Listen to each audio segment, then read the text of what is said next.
താലിയോഗം. രചന Jasmine. അവതരണം ഷാഹുൽ മലയിൽ. Editing Shereej Poonoor. Parvathi, എനിക്കൊരു ചായ ഉണ്ടായിക്കൊണ്ടുവാ. പാർവതിയോട് അത്രമാത്രം പറഞ്ഞുകൊണ്ട് രാവണി അവരുടെ റൂമിലേക്ക് പോയി. രാവണി പോകുന്നത് നോക്കി പാർവതി അടുക്കളവാതിക്കൽ നിന്നു. കൊണ്ടുവാ എന്ന് പറഞ്ഞത് അവർക്കത്ര പിടിച്ചിട്ടില്ല. രാവണി സേതുവിനോട് പറയുന്ന പോലെ പറഞ്ഞതാണ്. പക്ഷെ കേട്ടു നിൽക്കുന്നവർ സേതുവിനെ പോലെ അനുസരിക്കണമെന്നില്ലല്ലോ. രാവണിക്ക് തലവേദന എടുക്കാൻ തുടങ്ങിയോണ്ടാണ് രാവണി പാർവതിയോട് ചായ ചോദിച്ചത്. എന്നാലും അവൾ ഇടില്ലെന്നുള്ള വാശി. സേതു ബാത്റൂമിൽ നിന്നിറങ്ങുമ്പോൾ ദത്തൻ ബെഡിലിരിക്കുന്നുണ്ട്. അദ്ദേഹത്തിന്റെ കൈ നെഞ്ചിൽ തടവുന്നുണ്ട്. ദത്തേട്ടാ. പേടി നിറഞ്ഞ സേതുവിന്റെ ശബ്ദം കേട്ടതും ദത്തൻ നെഞ്ചിൽ നിന്ന് കൈകൾ മാറ്റി നേരെയിരുന്നു. സേതു അപ്പോഴേക്ക് അടുത്തു വന്നിരുന്നു. എന്താ എന്താ ദത്തേട്ടാ? വയ്യേ? നെഞ്ചുവേദനിക്കുന്നുണ്ടോ? പിന്നെന്താ ഒഴിയുന്നേ? 1-2 പ്രാവശ്യമായി ദത്തൻ നെഞ്ചൊഴിയുന്ന സേതു കാണുന്നു. എന്തോ അവർ വല്ലാത്തൊരു ഭയം വന്ന് പൊതിഞ്ഞു. ഏയ്, അത് ഗ്യാസിന്റെ ആവും. ആകെ ഒരു നീറിപ്പോയല്ലേ. ചിരിച്ചുകൊണ്ടാണ് ദത്തൻ പറഞ്ഞ്. സേതുവിന്റെ കണ്ണുകൾ നിറഞ്ഞൊഴുകി. ദത്തന്റെ അടുത്തിരുന്ന് അവിടെ നെഞ്ചിൽ പതിയെ തടവി കൊടുത്തു. കണ്ണുകൾ നിറയുന്നുണ്ട്. ഒരു പേടി മനസ്സിൽ വന്ന് നിറയുന്നു. ഇതുവരെ ഇല്ലാത്ത സ്നേഹവും കരുതലും തന്ന് കൂടെ നിർത്തുന്നത് ഒറ്റക്കാക്കി പോവാനാണോ എന്ന് സേതുവിന്റെ ഉള്ളിൽ നിന്ന് മൗനമായി ആരോ ദത്തനോട് ചോദിക്കുന്ന പോലെ സേതുവിന് തോന്നി. നമുക്ക് ചിത്തുവിനോട് പറഞ്ഞിട്ടൊന്ന് ഹോസ്പിറ്റലിൽ പോയാലോ? കരഞ്ഞുകൊണ്ടാണ് സേതു അത് പറയുന്നത്. ദത്തനൊന്ന് ചിരിച്ചു. ഏയ്, എനിക്കൊന്നുമില്ലടി, നീ ഇങ്ങനെ കരയാതെ. ഇല്ല, അങ്ങനെയല്ല. എന്തുകൊണ്ട് നമുക്ക് ഹോസ്പിറ്റലിൽ പോവാം. സേതു നിറഞ്ഞൊഴുകുന്ന കണ്ണുകൾ തുടച്ചുകൊണ്ട് പറഞ്ഞു. ദത്തൻ സേതുവിനെ അദ്ദേഹത്തിന്റെ നെഞ്ചിലേക്ക് ചേർത്ത് പിടിച്ചു. നീ ഇങ്ങനെ കരയില്ലേ സേതു? ഇപ്പൊ കുഴപ്പമൊന്നുമില്ല, വേദന മാറി. ഇനി വേദന വരുമ്പോ നമുക്ക് ഡോക്ടറെ കാണിക്കാം. ദത്തൻ പറയുമ്പോൾ സേതു കരഞ്ഞുകൊണ്ട് ദത്തനെ മുറുകെ പുണർന്നു. ദത്തന്റെ ഹൃദയം ഒരു ചെറിയ നോവോടെ മിടിച്ചുകൊണ്ടിരുന്നു. പലതും തിരിച്ചറിഞ്ഞ് സ്നേഹിക്കാൻ തുടങ്ങുമ്പോൾ അതിനുള്ള അവസരം ദൈവം തരില്ലേ എന്ന് ദത്തൻ ഭയന്നു. ദത്തൻ മുഖം താഴ്ത്തി നെഞ്ചിൽ കിടന്ന് കണ്ണു തുറക്കുന്ന സേതുവിനെ നോക്കി. മുകളിലുള്ളവൻ എത്ര ആയുസ് തരുന്നോ അത്രകാലം ഈ നെഞ്ചിൽ കിടക്കുന്നവളെ പൊന്നുപോലെ നോക്കണമെന്ന് മനസ്സിൽ ഉറപ്പിച്ചു. ഒപ്പം 2 കൈകൾ കൊണ്ടും സേതുവിനെ മുറുകെ കെട്ടിപ്പിടിച്ചു. അജു റെഡിയായി റൂമിന്റെ ഡോർ തുറന്നു. മുന്നിൽ നിൽക്കുന്ന പെൺകുട്ടിയെ കണ്ട് അവന്റെ കണ്ണൊന്ന് ചുരുങ്ങി. രാത്രിയിൽ കണ്ട അതേ മുഖം. എന്തിനാണിപ്പോ ഇവിടെ വന്ന് എന്നൊരു ചിന്ത അവനിൽ ഉടലെടുത്തു. ഹായ് അജു, അറിയോ? ഓർമ്മയുണ്ടെന്നെ? ഉന്തിത്തള്ളി റൂമിലേക്കായിരുന്നവളെ അജു പുരികം ചുളിച്ചുകൊണ്ട് നോക്കി. ഒരു ചെറിയ ഷോർട്ട്സും സ്ലീവ്ലെസ് ടീഷർട്ടുമാണ് വേഷം. കാൽ തുടകൾ നല്ല വ്യക്തമായി കാണാം, അതുപോലെ ശരീരത്തിന്റെ പല ഭാഗങ്ങളും. അവൾ അജുവിനെ ആകെ മൊത്തം നോക്കി. അവൾ കണ്ണെന്ന് അടച്ചു തുറന്നു. അന്ന് പോകുമ്പോൾ കണ്ട അജുവല്ല മുന്നിൽ നിൽക്കുന്നത്. ഒരുപാട് മാറിയിട്ടുണ്ടെന്ന് അവൾക്ക് തോന്നി. ഒന്നുകൂടെ സുന്ദരനായിരിക്കുന്നു. ബോഡി ഫിറ്റായിട്ടുണ്ട്. പറ, ഓർമ്മയുണ്ടോ? അജുവിനോട് ചേർന്ന് നിൽക്കാൻ വേണ്ടി ഒന്നുകൂടെ അവന്റെ മുന്നിലേക്ക് നീങ്ങി നിന്നു. അജു പെട്ടെന്ന് അവന്റെ കൈ കൊണ്ട് അവളെ തടഞ്ഞു. അവർക്കിടയിൽ ഇരിക്കുന്ന അജുവിന്റെ കൈകൾ അവളുടെ വയറിനും മാറിനും ഇടക്കായി അമർന്നു. പെട്ടെന്ന് അജു കൈവലിച്ചു. എന്താ ഇത്? ഒന്നും മനസ്സിലാവുന്നില്ലല്ലോ.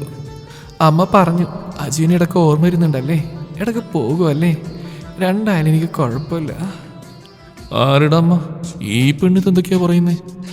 അജു എന്തൊന്നും മിണ്ടാത്തേ? എന്നോടൊന്നും ചോദിക്കില്ലെങ്കിലും ഞാൻ ചോദിക്കുന്നതിനൊക്കെ മറുപടി ഇരുന്ന ആളല്ലേ? പറ, ഓർമ്മയുണ്ടോ എന്നെ? ഒരുമാതിരി വൃത്തികേട്ട ശബ്ദത്തിൽ. അവൾക്കത് അസ്കി വോയിസ് ആവും. പക്ഷെ അജുവിനൊന്നും തോന്നിയില്ല. ഒരുമാതിരി കുളിക്കടവിലെ പേട്ട തവളയെ പോലെ. ഇല്ല, ഇനി ഓർമ്മയുണ്ടെന്ന് കേൾക്കണ്ടല്ലോ എന്ന് ഇതാൻ വേഗമില്ലെന്ന് പറഞ്ഞു. എടുത്തു ചാടിയൊന്നും പറയാനും പറ്റില്ല. ഇവൾക്ക് മുന്നിൽ അഭിനയിക്കേണ്ടതായി ഉണ്ടെങ്കിലോ? ഇത്ര വേഗം മറന്നോ? ഞാൻ എത്ര ഉമ്മ വന്നിട്ടുണ്ട്. ഉമ്മയോ? ഈശ്വര, ഈ വിളിത്തെന്ത് തേങ്ങയായി പറയുന്നത്? പെണ്ണേന്റെ നന്ദേങ്ങാനും നീ പറയുന്നത് കേട്ടാലേ ആ ചുണ്ടവിടെ കാണില്ല. പക്ഷെ അവനൊന്നും മിണ്ടിയില്ല. എന്തൊക്കെയോ അറിയാനെന്ന പോലെ. അന്ന് ഉത്സവത്തിന് വന്ന് പോയത് പിന്നെ ഞാൻ ഉറങ്ങിയിട്ടില്ല. ഈ ദിവസം വേണ്ടി കാത്തിരിക്കുകയായിരുന്നു.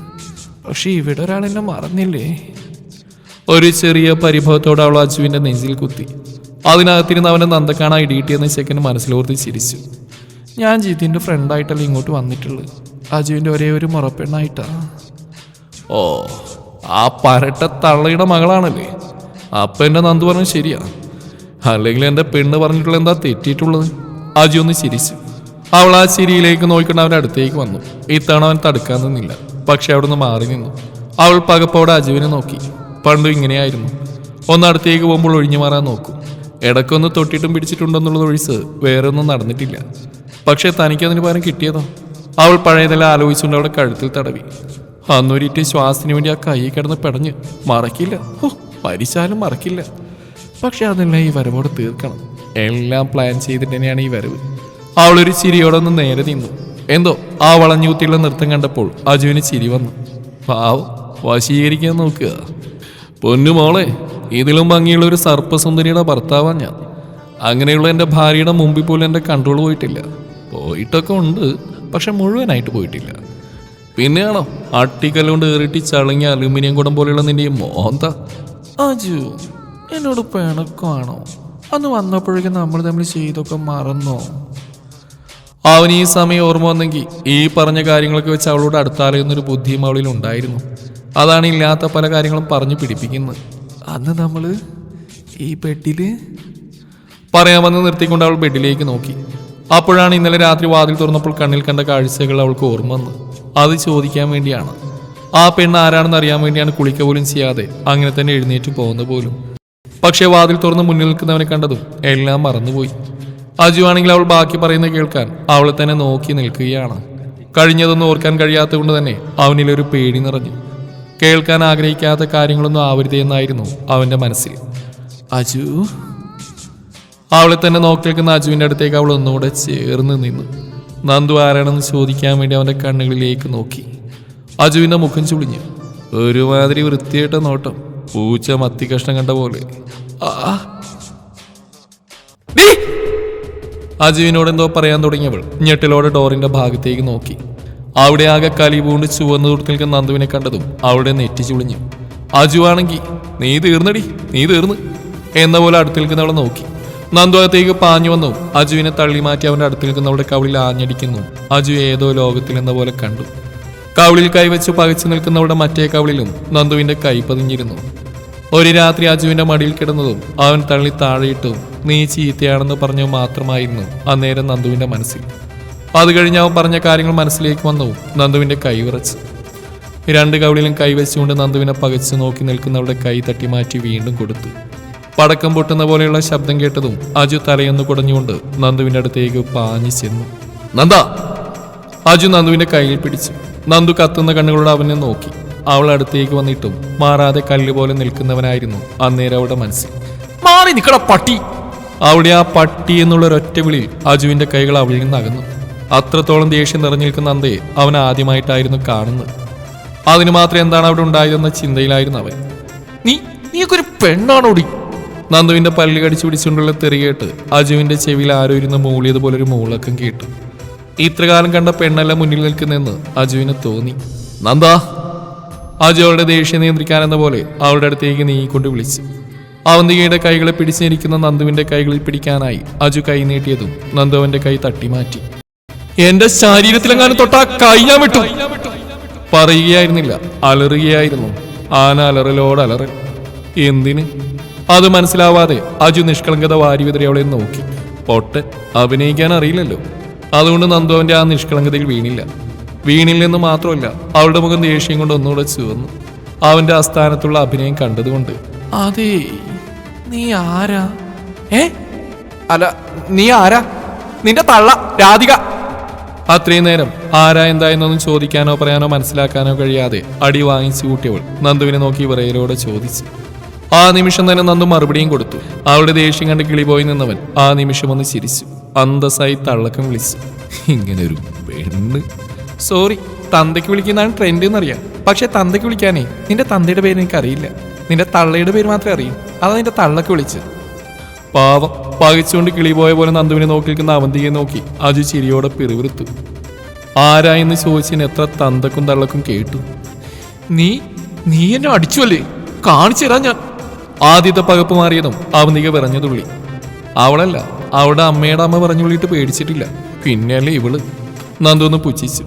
നിനക്ക് കാണിക്കാൻ അത്ര മുട്ടി നിൽക്കുകയാണെങ്കിൽ അതൊക്കെ കാണാൻ നിൽക്കുന്നവരെ പോയി കാണിക്കടി. അല്ലാതെ കുടുംബത്തിൽ വരുന്ന ആളുകൾക്ക് നേരെ വന്നാലുണ്ടല്ലോ, കാണിക്കാൻ ഇങ്ങനെ മുഴച്ചു നിൽക്കുന്നതൊക്കെ ഞാൻ അങ്ങ് ചെത്തിക്കളയും. നന്ദു നിന്ന് ചീറുമ്പോൾ അജു അവളെ തന്നെ നോക്കിയിരുന്നു. ഇങ്ങനെ കിടന്ന് തൊണ്ടകീറ വല്ല കാരണം ഉണ്ടാവും. അതാ ഇന്നലെ രാത്രി എന്നെ റൂമിൽ നിന്ന് അവളെ കാണാൻ പോകാൻ നിന്ന്. നിനക്ക് ഞാൻ ആരാണെന്ന് തെളിച്ചരാടി. എന്നെ തല്ലിയ നിന്റെ കൈ ഇനി നിന്റെ ശരീരത്തിൽ കാണില്ല. അവന്തിക നന്ദുവിന് നേരെ വിരൽ ചൂണ്ടിക്കൊണ്ട് പറയുമ്പോൾ നന്ദോടെ വിരലിൽ പിടിച്ച് തിരിച്ചു. വേദന കൊണ്ട് വാ തുറന്നോടെ വാ നന്ദു പൊത്തിപ്പിടിച്ചു. എന്റെ കൈയും കാലൊക്കെ എന്റെ ശരീരത്തിൽ ഇതുപോലെ തന്നെ ഉണ്ടാവും. പക്ഷേ നിന്റെ കാര്യത്തിൽ എനിക്കത് സംശയമാണ്. നന്ദോടെ വിരൽ പിടിച്ച് തിരിച്ചുകൊണ്ട് പറഞ്ഞു. അവന്തികയുടെ നോട്ടം നന്ദുവിന്റെ സിന്ദൂരത്തിലേക്കും അവളുടെ കഴുത്തിൽ കിടക്കുന്ന അർജുൻ എന്ന താലിയിലേക്കും പോയി. കാര്യങ്ങളുടെ കിടപ്പ് ഏകദേശം അവൾക്ക് മനസ്സിലായി. ഇപ്പൊ നിന്നെ ഞാൻ വിടുവാ. എനിക്ക് ഒറ്റയടിക്ക് കൊല്ലുന്ന ഇഷ്ടമല്ല, ഇടയ്ക്കിടയ്ക്ക് വേദനിപ്പിക്കുന്ന ഇഷ്ടം. അതുകൊണ്ട് മോളിപ്പ ചെല്ല്. പിന്നെ ഇപ്പൊ ഈ റൂമിൽ നിന്ന് ഇറങ്ങിയാ പിന്നെ ഇങ്ങോട്ടൊരു വരവുണ്ടാവരുത്. ഉണ്ടായാ പിന്നെ മോൾ ഇഴഞ്ഞ് നടക്കേണ്ടി വരും. ഭീഷണി രൂപത്തിൽ നന്ദു പറയുമ്പോൾ അവന്തിക നന്ദുവിനെ നോക്കിക്കൊണ്ട് പുറത്തേക്ക് നടന്നു. വായിലുള്ള പല്ല് പോലെ ഇളകുന്ന പോലെ, നാവ് പല്ലിൽ കൂട്ടിയിടിച്ചുകൊണ്ടാണെന്ന് തോന്നുന്നു. നാവ് പോലും നീറി പുകയുന്ന പോലെ. വലത്തെ കൈ ഉയർത്തി കവിളിൽ വെച്ചപ്പോൾ ആകെ മൊത്തം വേദന. ചൂണ്ടുവിരലിൽ നിന്നുള്ള വേദന ആ കൈയിലേക്ക് മൊത്തമായി പടർന്നു കയറുന്നു.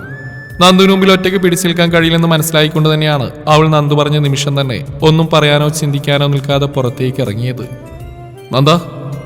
അവന്തിക പോകുന്ന ചുവന്ന കണ്ണുകളോടെ നോക്കി നിൽക്കുന്ന നന്ദുവിന്റെ ഷോട്ടിൽ അജു കൈവച്ചു. ആ നിമിഷം തന്നെ നന്ദുവിന്റെ കൈ തട്ടി മാറ്റി. നന്ദയോ? ആരുടെ നന്ദ? ഏത് നന്ദ?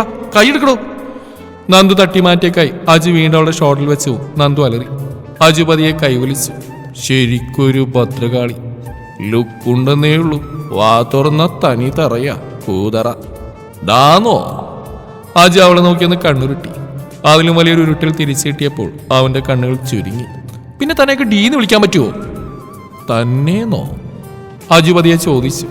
നന്ദു അവനെ നോക്കി. പെണ്ണുവല്ലാതെ കിതക്കുന്നുണ്ട്. ദേഷ്യം കൊണ്ടാണ്. നീ ഇപ്പൊ ഇങ്ങനെ ടെററാവും മാത്രം. ഇവിടെ എന്താ നടന്നത്? അജുവിന് അപ്പോഴൊന്നും കലങ്ങിയിട്ടില്ല. മാറി മാറി കരണ നോക്കി അടിക്കാനും തന്തക്കും തള്ളക്കും വിളിക്കാനും ഇഴയുമെന്നൊക്കെ ഭീഷണിപ്പെടുത്താനൊക്കെ എന്താണ് അവിടെ ഉണ്ടായതെന്ന് അവന് എത്ര ആലോചിച്ചിട്ടും മനസ്സിലായില്ല. എന്തൊക്കെയോ നിന്ന് ചലച്ചിരുന്നു. ഇനി അതൊക്കെ കേട്ട് കാണുമോ? ഈ പൊട്ടനാണോ? പൊട്ടനോ? പെണ്ണവനെ നോക്കി പല്ലടിച്ചു പൊട്ടിച്ചുകൊണ്ട് ചോദിക്കുമ്പോൾ അജു ദേഷ്യത്തിൽ അവളെ നോക്കി. പെണ്ണിന്റെ ദേഷ്യം കൊണ്ട് ചുവന്നു കൊടുത്ത മുഖം കണ്ടപ്പോൾ അവന്റെ പൊട്ടനും മണ്ടനൊക്കെ വന്ന വഴി ഓടി. പിന്നെ പൊട്ടൻ തന്നെയാ. ഒരു പെണ്ണ് വന്ന് മുന്നിൽ നിൽക്കുന്ന എന്ത് ഉദ്ദേശത്തിലാണെന്ന് മനസ്സിലാക്കാൻ കഴിയാത്തവൻ പൊട്ടൻ തന്നെയാ. പൊട്ട പൊട്ട പൊട്ട. തളേ കലിപ്പ് തീരണില്ലല്ലോ. നന്ദു അജുവിനെ തുറച്ചു നോക്കി. ഒന്ന് പൊട്ടിച്ചാലിടക്ക് ദേഷ്യം കുറയും. പക്ഷെ ആ കൈ കൊണ്ട് അതുപോലെ എണ്ണം തിരിച്ചു കിട്ടിയാൽ താങ്ങില്ല. ഏയ്, അങ്ങനെ വേണ്ടാത്തൊന്നും ആ കുട്ടി ചെയ്തില്ല. ചെയ്യണിനി? അജുവിനെ പറയാൻ അനുവദിക്കാതെ അവൾ ഇടയിൽ കയറി. അജു പല്ലി അടിച്ചുകൊണ്ട് ചുറ്റും നോക്കി. വല്ല തുണിയും കിട്ടിയ പണ്ടാരത്തിന്റെ വായിൽ കുത്തി തിരികായിരുന്നു. ഇങ്ങോട്ട് നോക്ക്. ഒരാൾ നമ്മുടെ മുമ്പിൽ വന്ന് നിന്ന് സംസാരിക്കുമ്പോൾ ആണായാലും പെണ്ണായാലും പ്രതികരിക്കാൻ അറിയണം. അല്ലാണ്ട് ഇളിച്ചുകൊണ്ട് നിൽക്കല്ലേ ചെയ്യേണ്ടത്. അതിനിപ്പോ ആരടി ഇളിച്ചുകൊണ്ട് നിന്ന് പ്രതീക്ഷിക്കാതെ അടുത്തേക്ക് വന്നപ്പോ ഒന്ന് പകച്ചു. അത് നേരാ എന്ന് കരുതി നീ എന്നെ ഇങ്ങനെ തരം താഴ്ത്തിലിടി. അജു തിരിച്ചും പറഞ്ഞു. മിണ്ടാണ്ട് കേട്ടോണ്ടിരുന്നാൾ കാര്യം നടക്കില്ലെന്ന് അവന് മനസ്സിലായി. ആ പെണ്ണെന്തൊക്കെയോ പറഞ്ഞു. അതൊക്കെ മുഴുവൻ പറഞ്ഞു തീർത്തിട്ട് പറയാലോ ചെയ്യാലോ എന്നൊക്കെ ആലോചിച്ച് നിൽക്കുമ്പോഴല്ലേ നിന്റെ മരണമാസ എൻട്രി. ഹോ, പകച്ചുപോയ എന്റെ ബാല്യം. ഞായി. നന്ദു ചുണ്ടു ചുളുക്കി പറഞ്ഞുകൊണ്ട് ബെഡിൽ പോയിരുന്നു. അജി ചിരിയോട് അവളുടെ അടുത്ത് വന്നിരുന്നു. ഇങ്ങനെ കലിപ്പ് കാണിക്കാൻ മാത്രം എന്തോ ഉണ്ടായത്? അവൾ നേരത്തെ അറിയോ? ഇല്ല, എനിക്ക് ആരും അറിയില്ല. പക്ഷെ അജുവിനെ അറിയാം, നന്നായിട്ട് അറിയാം. അതുകൊണ്ട് നോക്കി കണ്ട് പെരുമാറിക്കോ. പിന്നെ മാനം പോയെന്ന് പറയുന്ന നെഞ്ചത്തടിച്ചിട്ട് കാര്യമില്ല. ഞാൻ രാവിലെ ജോലിക്ക് വന്നാ. വരുന്നവർ ഈ റൂമിൽ ഒറ്റയ്ക്കാ. സൂക്ഷിച്ചാ ദുഃഖിക്കണ്ട. മനസ്സിലായോ? ഒന്നും മനസ്സിലായില്ല. പക്ഷെ അവസാനത്തെ ആ കട്ടിയുള്ള മനസ്സിലായോ എന്ന ചോദ്യത്തിൽ തന്നെ തല അറിയാതെ കുലുങ്ങി. നന്ദു അമർത്തിയൊന്ന് മൂളിക്കൊണ്ട് ബാത്റൂമിൽ പോകുമ്പോൾ അജു മുന്നിലുള്ള മിറൽ കാണുന്ന അവന്റെ രൂപത്തിലേക്ക് നോക്കി. അമ്മയെ പേടിച്ചുകൊണ്ട് ബെഡിലിരിക്കുന്ന ഒരു ചെറിയ കുട്ടിയുടെ ഭാവമായിരുന്നു അവന്റെ മുഖത്ത്. എങ്ങനെ നടന്നിരുന്ന ചെറുക്കനായിരുന്നു. എല്ലാം ഓർമ്മയായി. പാവം. അമ്മേ! അവന്തികയുടെ അലറൽ കേട്ടതും രാധിക കണ്ണുകൾ തുറന്ന് അവളെ നോക്കി. ഉറക്കം വിട്ടുമാറാത്ത ആ കണ്ണുകൾ അവളെ കണ്ടതും പുറത്തേക്ക് തള്ളി. വേഗത്തിൽ ചാടിപ്പിടഞ്ഞുകൊണ്ട് ബെഡിൽ നിന്ന് എഴുന്നേറ്റു. അയ്യോ മോളെ, എന്തു പറ്റി? ഇതൊക്കെ എങ്ങനെയാ? രാധിക അവളുടെ രണ്ട് കവിളിലും തലോടിക്കൊണ്ട് ചോദിക്കുമ്പോൾ അവൾ ദേഷ്യം കൊണ്ട് വിറച്ചു. അവൾ ആരാ? അവളെന്നെ തല്ലി. അവന്തിക നിന്ന് കിതക്കുകയായിരുന്നു. അത്രത്തോളം ദേഷ്യം അവൾ നിറഞ്ഞിരുന്നിരുന്നു. ആരുടെ കാര്യം നീ പറയുന്നത്? ആ അർജുന്റെ ഭാര്യ. അവന്തിക പറയുമ്പോൾ രാധിക ഞെട്ടി. അവന്തികയുടെ മുഖത്തുള്ള അടയാളങ്ങൾ അതിന് കാരണം അവളാണോ? ഇതൊക്കെ ചെയ്ത അവളാണോ നിന്നെ തല്ലിയത്? രാധികയുടെ വാക്കുകളിൽ ദേഷ്യം നിറഞ്ഞു നിന്നു. അവന്തിക തലകുലുക്കി. രാധിക പുറത്തേക്ക് പോകാൻ ഒരുങ്ങിയതും അവന്തിക അവരുടെ കയ്യിൽ പിടിച്ച് തടഞ്ഞു. പെട്ടെന്നൊന്നും ചിന്തിക്കാതെ പ്രവർത്തിച്ചാൽ ശരിയാവില്ല. എന്തിനാണ് രാവിലെ തന്നെ ആ റൂമിലേക്ക് പോയതെന്നൊക്കെയുള്ള ചോദ്യം വരും. അത് നല്ലതിനല്ല, ദോഷമായി ബാധിക്കും. പിന്നെ ഒന്നും നടക്കില്ല. നീ എന്നെ വിട്. അവളോട് പോയി ചോദിച്ചിട്ട് എന്റെ കാര്യം. എന്റെ മകളെ തന്നെ അവളാരാ? അതല്ല അമ്മേ, ഇപ്പൊ ഒരു പ്രശ്നം വേണ്ട. അത് ശരിയാവില്ല. എല്ലാവരും ഉള്ളതല്ലേ? ശരിയാ, എല്ലാവരും ഉള്ളതാ. രാവിലെ തന്നെ ഒരു പ്രശ്നം വേണ്ട. ഞാൻ അമ്മയോട് പറഞ്ഞതേ ഉള്ളൂ. നമുക്ക് അവൾ ഒറ്റ കിട്ടുമ്പോൾ ഇതിന് പകരം കൊടുക്കണം. അവന്തിക പറയുമ്പോൾ രാധിക ഒന്ന് ചിരിച്ചു. അതെ, തിരിച്ചു കൊടുക്കണം. മകളുടെ മുഖത്തുള്ളത് അതുപോലെ അവളുടെ മുഖത്തും വരുത്തണം. അത് മാത്രമാണ് വേണ്ടത്. ഞാൻ പോയി ഫ്രഷ് ആയിട്ട് വരാം. നമ്മ താഴേക്ക് വാ. ശരി. അവന്തിക റൂമിൽ നിന്ന് പുറത്തേക്ക് നടന്നു. രാധിക ഡ്രസ്സ് എടുത്ത് ബാത്റൂമിലേക്ക് നടന്നു. അമ്മേ, ഏട്ടനെവിടെ? റൂമിൽ കണ്ടില്ല. ഞാനിപ്പോൾ എണീറ്റല്ലേ ഉള്ളൂ. രാധിക പറഞ്ഞുകൊണ്ട് ബാത്റൂമിലേക്ക് കയറി. അവരെ നോക്കിക്കൊണ്ട് അവന്തിക പുറത്തേക്ക് ഇറങ്ങി. അജു താഴേക്ക് ഇറങ്ങുമ്പോൾ എല്ലാവരും ഹാളിൽ ഇരിക്കുന്നുണ്ട്. കുറച്ചു മുമ്പ് ഒരുവൾ ചാടിത്തുള്ളി വന്നിരുന്നു. എങ്ങോട്ട് പോയി എന്തോ. അജു പതിയെ സ്റ്റെപ്പ് ഇറങ്ങി ഹാളിൽ വന്നു. എല്ലാവരും കഴിക്കാനിരിക്കുന്നുണ്ട്. നന്ദുവും സേതുമയല്ലാത്ത എല്ലാവരും ഉണ്ട്. അജുവിന്റെ കണ്ണുകൾ അവനെ തന്നെ നോക്കി ചേറിലിരിക്കുന്ന അവന്തികയിൽ വന്ന് നിന്നു. അജുവിന്റെ നോട്ടം കണ്ടതും അവന്തികയുടെ കണ്ണുകൾ വിടർന്നു. അജു അവളുടെ മുഖത്തേക്ക് സൂക്ഷിച്ച് നോക്കി. അടയാളങ്ങളൊന്നും അറിയുന്നില്ല. അത്രത്തോളം മുഖത്ത് മേക്കപ്പ് ഉണ്ട്. വല്ലാത്തൊരു കഴിവാണ്. അവളുടെ വശ്യമായ ചിരിയിലേക്ക് നോക്കിക്കൊണ്ട് അജു ഒന്ന് ചിരിച്ചു. ഒരുമാതിരി കാമദേവൻ ചിരിക്കുന്ന പോലെ. അത് കണ്ടതും അവന്തികയുടെ കണ്ണുകൾ വിടർന്നു. അജുവിന്റെ ഉള്ളിൽ അവളോടൊരു താല്പര്യമുണ്ടെന്ന് അവന്തികയ്ക്ക് തോന്നി. അജു അവന്തികയെ ഒരുമാതിരിപ്പെട്ട രീതിയിലൊന്ന് ഒഴിഞ്ഞു നോക്കി. അവന്തിക അവന് ചിരിയോടെ നോക്കിയിരുന്നു. അജു അവളിൽ നിന്ന് കണ്ണുകൾ മാറ്റിക്കൊണ്ട് നേരെ നോക്കിയത് കാസറോൾ കയ്യിൽ പിടിച്ച അടുക്കള വാതിക്കൽ നിന്ന് അവനെ തന്നെ നോക്കുന്ന നന്ദുവിനെയാണ്. ഈശ്വര, ഈ നിമിഷം എന്നെ ഉടലോട് അങ്ങോട്ട് വിളിച്ചിരുന്നെങ്കിൽ ഞാൻ ഓടി വരുമായിരുന്നു. അജു പെട്ടെന്ന് നന്ദുവിന്റെ മുഖത്തുനിന്ന് കണ്ണുകൾ മാറ്റി ചേറിലിരുന്നു. നന്ദു അജുവിനെ തന്നെ നോക്കി. എന്തോ അവന്റെ മനസ്സിലുണ്ട്. അതാണ് ഇങ്ങനെയൊക്കെ. അജു ചെയറിൽ വന്നിരുന്നു. അടുത്തുള്ള ചെയറിൽ അവൾ ഇരിക്കുമെന്ന് പ്രതീക്ഷിച്ചു. പക്ഷേ ഇരുന്നത് ദത്തനാണ്. അദ്ദേഹത്തിന്റെ അടുത്ത് സേതുമയെ പിടിച്ചിരുത്തി. നന്ദു സേതുമയുടെ അപ്പുറത്ത് ഇരുന്നു. നന്ദു ഒരു പ്ലേറ്റ് എടുത്ത് അതിലേക്ക് 3 ചപ്പാത്തിയും കറി ഒഴിച്ച് അജുവിന്റെ ഭാഗത്തേക്ക് നീക്കി വെച്ചു. അവനോട് കഴിക്കാനും പറഞ്ഞു. അനുസരണയുള്ള കുട്ടിയെ പോലെ അവൻ തലയാട്ടി. അവനെ തന്നെ നോക്കിയിരിക്കുന്ന അവന്തികയുടെ ചുണ്ടിൽ ഒരു ചിരി വിടർന്നു. ഒരു കൊച്ചു കുഞ്ഞിനെ പോലെയുള്ള ഇഷ്ടം അവളുടെ ഉള്ളിൽ അലതല്ലി. അജു വേറെ ഒന്നും ശ്രദ്ധിക്കാതെ അവന്റെ മുന്നിലുള്ള പാത്രത്തിൽ തന്നെ ശ്രദ്ധിച്ചുകൊണ്ട് കഴിച്ചു തുടങ്ങി. ചപ്പാത്തി ചെറിയ കഷ്ണമായി മുറിക്കുന്നതും കറിയിൽ ഒപ്പിയെടുക്കുന്നതും അവന്റെ പിങ്ക് നിറത്തിലുള്ള ചുണ്ടുകൾക്കിടയിലേക്ക് വെക്കുന്നതുമൊക്കെ അവന്തിക കൊതിയോടെ നോക്കിയിരുന്നു.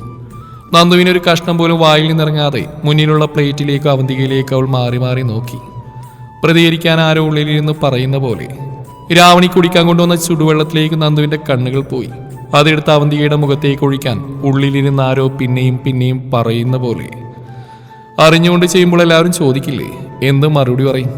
ഇവിടെ ഇരുന്ന് എൻ്റെ കൈ എങ്ങനെ അതുവരെ നീണ്ടുപോയെന്ന് തോന്നില്ലേ? അതിനുശേഷം നടക്കാൻ പോകുന്ന പലതും അവളുടെ മനസ്സിലൂടെ കടന്നുപോയി. എന്തു വന്നാലും വേണ്ടില്ലെന്ന് കണക്കാക്കി ഇടത്തെ കൈ ഉയർത്തി ആ കപ്പെടുക്കാൻ നീട്ടിയതും അജുവിന്റെ കൈകൾ ആ കപ്പ് അവിടുന്ന് മാറ്റി. അവൾ ഞെട്ടലോടെ അജുവിനെ നോക്കി. സേതുവും ദത്തനും കഴിഞ്ഞാണ് അജു ഇരിക്കുന്നത്. അതുകൊണ്ട് അവനെ കാണുന്നില്ല. അജു കപ്പ് രാവണിയുടെ അടുത്തേക്ക് നീക്കി വെച്ചു കൊടുത്തു. നന്ദുവിനെ നീക്കം മനസ്സിലായതുകൊണ്ടാണ് നന്ദുവിന് മനസ്സിലായി. അവൾ പല്ലുകടിച്ചുകൊണ്ട് അവളുടെ ഇടത്തെ കൈ അവളുടെ മടിയിൽ തന്നെ വെച്ചു. നന്ദു രാവണിയെ നോക്കി. അജു ഗ്ലാസ് നീക്കി വെച്ചു കൊടുത്തിട്ടും ഒന്നും പറയുന്ന കേട്ടില്ല. രാവണിയുടെ കണ്ണുകൾ നേരെ മുന്നിലിരിക്കുന്ന സേതുവിലും ദത്തനിലും മാത്രമാണ്. പരസ്പരം വിളമ്പിക്കൊടുത്ത് ചിരിയോടെ എന്തൊക്കെയോ പറഞ്ഞു കഴിക്കുന്ന അവരിൽ. അത് കണ്ട് നന്ദുവിന്റെ കണ്ണുകൾ വിടർന്നു. വല്ലാത്തൊരു ചിരി അവളുടെ ചുണ്ടിൽ വിടർന്നു. അജുവാണ് ആദ്യം എഴുന്നേറ്റത്. അവൻ എണീറ്റതും നന്ദുവിന്റെ പ്ലേറ്റിലേക്ക് നോക്കി. മതി, കഴിച്ചിട്ടില്ല. 3 എണ്ണത്തിൽ 2 അങ്ങനെ ഇരിക്കുന്നുണ്ട്. അവളുടെ കണ്ണുകൾ കൂർത്തു. പഴയ അജു അങ്ങനെയാണല്ലോ. അവനാവാൻ നോക്കിയതാണെന്ന് നന്ദുവിന് മനസ്സിലായി. അജു കഴിച്ചില്ലല്ലോ മോളെ, നീ കൊടുക്കേണ്ടി വരും. ദത്തൻ നന്ദുവിനെ നോക്കി പറയുമ്പോൾ രാവണി ദത്തനെ ദേഷ്യത്തിൽ നോക്കി. മോളെ എന്ന് വിളിച്ച് പറ്റിയിട്ടില്ല. നന്ദു ഒരു ചിരിയോടെ അജുവിന്റെ പാത്രത്തിലുള്ള അവളുടെ പാത്രത്തിലേക്ക് ഇട്ടുകൊണ്ട് ചെയറിൽ നിന്ന് എഴുന്നേറ്റു. അജുവേട്ടാ, ജിത്തുവിന്റെ കൂടെ പുറത്തേക്ക് പോകണമെങ്കിൽ ഇത് മുഴുവൻ കഴിക്കണം, അല്ലേ ജിത്തുവേട്ടാ? അതെ അതെ, കഴിക്കണം. ജിത്തു ചിരിയോടെ മറുപടി പറഞ്ഞു. അവന്റെ ഒപ്പം അജു പോകുന്നുണ്ടെന്ന് എല്ലാവരും അറിയണമല്ലോ. അല്ലെങ്കിൽ പിന്നെ പോവാൻ നേരം അത് വിശദീകരിക്കണം. നീ അവനെയും കൊണ്ട് എങ്ങോട്ടാ? സൂര്യനാരായണൻ തത്തിൽ നിന്ന് കണ്ണുകൾ മാറ്റി ജിത്തുവിനെ നോക്കി ചോദിച്ചു. അവനെയൊന്ന് ഹോസ്പിറ്റലിൽ കാണിക്കണം. വേറെ ഒന്നും കേൾക്കാൻ താല്പര്യമില്ലാത്ത പോലെ ജിത്തു എഴുന്നേറ്റ് കൈ കഴുകാൻ പോയി. നന്ദു ജിത്തുവിന്റെ പിന്നാലെ പ്ലേറ്റ് കയ്യിൽ പിടിച്ച് പുറത്തേക്ക് നടന്നു. സീറ്റ് ഔട്ടിലെ മരത്തിന്റെ കസേരയിൽ ഇരിക്കുന്നവന്റെ അടുത്തേക്ക് നടക്കുമ്പോഴാണ് മുറ്റത്തൊരു കാർ വന്ന് നിന്ന്. രാവിലെ കണ്ട ചെറുപ്പക്കാർ അതിൽ നിന്ന് ഇറങ്ങുന്ന കണ്ടതും നന്ദു വേഗം മുഖം തിരിച്ചു. അവൾ നന്ദുവിനെ മാത്രം നോക്കിക്കൊണ്ട് മുന്നോട്ട് നടന്നു. തുടരും ഈ കഥയുടെ ബാക്കി ഭാഗം നാളെ ഇതേ സമയം.